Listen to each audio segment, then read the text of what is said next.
హే సీత, వస్తున్నానండి. కాఫీ.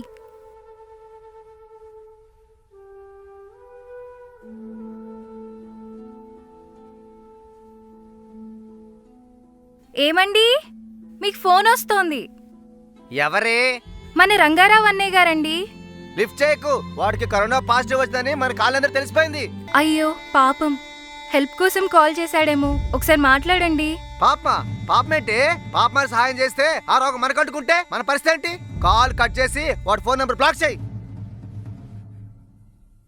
ఎంతైనా మన బంధువు కదండి. కరోనాకి బంధువులు చుట్టాలు ఉండ్రే. లేని పని దరిద్రం తెచ్చి నడిత్ర పెట్టుకోమంటావా? నాకు ఇష్టం లేదు. ముందు ఆ నంబర్ కట్ చేసి ఆ నంబర్ బ్లాక్ చేయవే. చేయమని చెప్పానా? చేశానండి.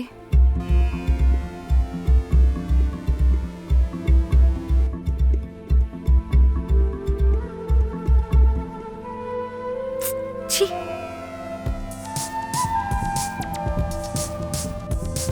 సుబ్బారావు, రంగారావు గారికి కోవిడ్ వచ్చిందని ఎవరో ఫోన్ చేస్తే ఇప్పుడే 104 వచ్చి హాస్పిటల్కి తీసుకెళ్ళిందంట రంగారావుని.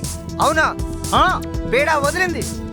వాడు ఇక్కడే ఉంటే మన కాలంతా అంటించేవాడు. నాకు ఫోన్ల మీద ఫోన్లే. అటువంటి కరోనా వచ్చిన వ్యక్తికి సహాయం చేస్తే మనం ఏమైపోతాం? అందుకే వాడు ఫోన్ల మీద ఫోన్లు చేస్తే నేను దానికి ఆన్సర్ కూడా ఇవ్వలే. మీరు ఫోన్ చేయకపోయినా కాస్త ఫోన్ చేసి ధైర్యమని చెప్పాల్సింది సుబ్బారావు. ఆ టెన్షన్ మనకి ఎందుకయా? ఫస్ట్ డబ్బులు అడుగుతాడు, ఆ తర్వాత హాస్పిటల్ బిల్లు అడుగుతాడు. ఇవన్నీ మనకు అవసరమా? ఎంతైనా సాటి మనుషులం కదా సుబ్బారావు. అంత సానుభూతి నీకుంటే నువ్వే సాయం చేయపో. ఆ ఫోన్ నాకే చేసుకుంటే నేను ఏదో రకంగా ఆదుకునేవాడిని. నీ అంత దయాజాయి నాకు లేదు కానీ బయలుదేరి చిట్టు బాబు, బయలుదేరు. ఏ మనిషివయ్యా సుబ్బారావు నువ్వు? చూసాంలే సహాయాలు.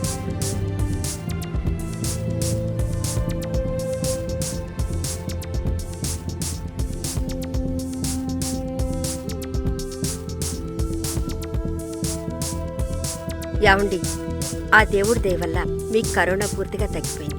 మనకెవ్వరూ సాయం చేయకపోయినా నిజంగా ఆ భగవంతుడే మిమ్మల్ని కాపాడాడు. అవును లక్ష్మి, ఆ దేవుడి రూపంలో ఉన్న డాక్టర్లే నన్ను కాపాడారు. నిజమైన దేవుళ్ళు ఎవరో తెలుసా?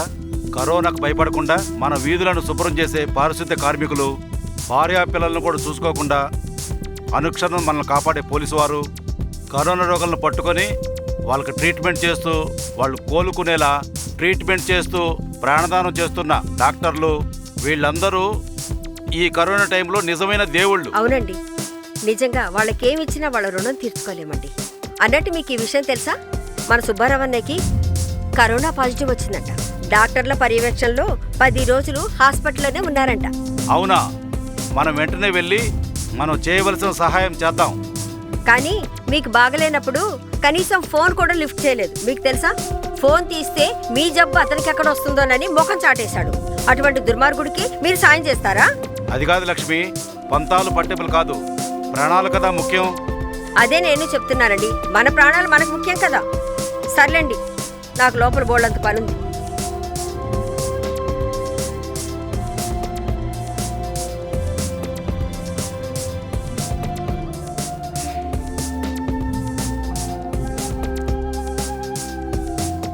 హలో హలో, ఎవరు? సుబ్బారావు గారు వైపేన మాట్లాడేది? హా, నేను డాక్టర్ని మాట్లాడుతానమ్మా. డాక్టర్ గారు, మా ఆయన పరిస్థితి ఎలా ఉందండి? మీ ఆయన పరిస్థితి చాలా క్రిటికల్గా ఉందమ్మా. అయ్యో, వేరే మార్గం ఏం లేదా అండి? ఒకవేళ మీకు తెలిసిన వాళ్ళు ఎవరైనా కూడా ప్లాస్మా డొనేట్ చేయగలిగితే లాభం ఉంటుంది. అయ్యో, మాకు అటువంటి వారు ఎవరూ లేరు. ట్రై చేయండి అమ్మా. ప్లాస్మా డొనేట్ చేయగలిగే వారు దొరికితే మీ ఆయన బ్రతుకుతాడమ్మా, లేకపోతే చెప్పలేమమ్మా. అలాగే డాక్టర్ గారు, నేను ట్రై చేస్తాను. సరేనమ్మా.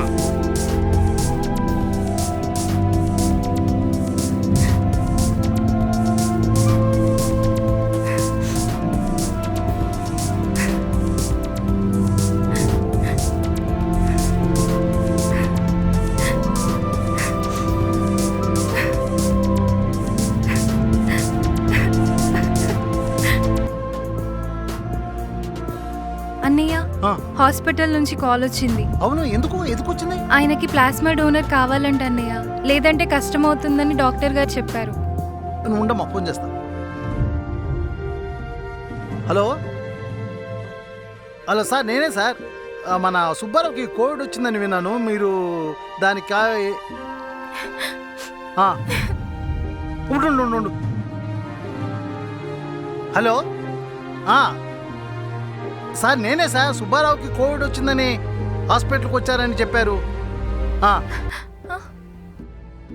ఏందోనమ్మా, సుబ్బారావుకి ప్లాస్మా డోనర్ ఎవ్వరు దొరకడం లేదంటమ్మా. ఉండు, ఇంకో మాట ట్రై చేస్తాను. ఉండు, వేడవద్దు. హలో సార్, నమస్కారం సార్. సార్ అదే సార్, మన సుబ్బారావు ప్లాస్మా.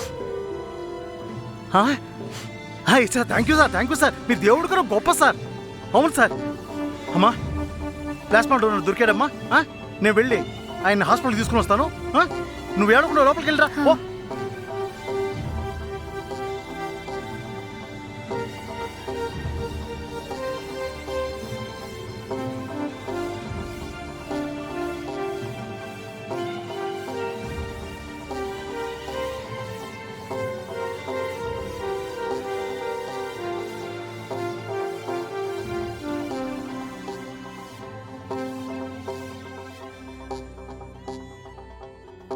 ఎలా ఉన్నావు సుబ్బారావు? శ్వాస గట్టిగా పీల్చు. ఇప్పుడు మళ్ళీ. ఫ్యూచర్కి ఏమీ ఇబ్బంది లేదు. కరోనా పూర్తిగా తగ్గిపోయింది. ఇక నువ్వు డిశ్చార్జ్ కావచ్చు. Thank you doctor.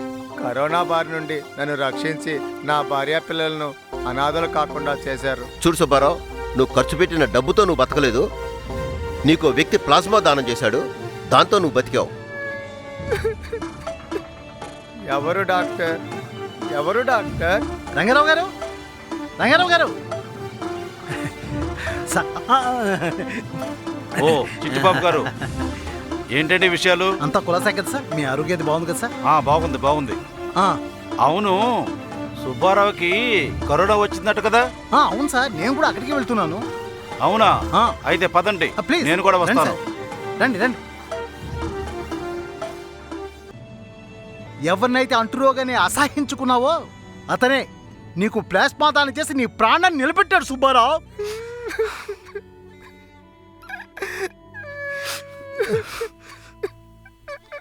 నన్ను క్షమించమని అర్హత కూడా నాకు లేదు. కరోనాతో చావకపోయినా మానసికంగా ఇప్పుడు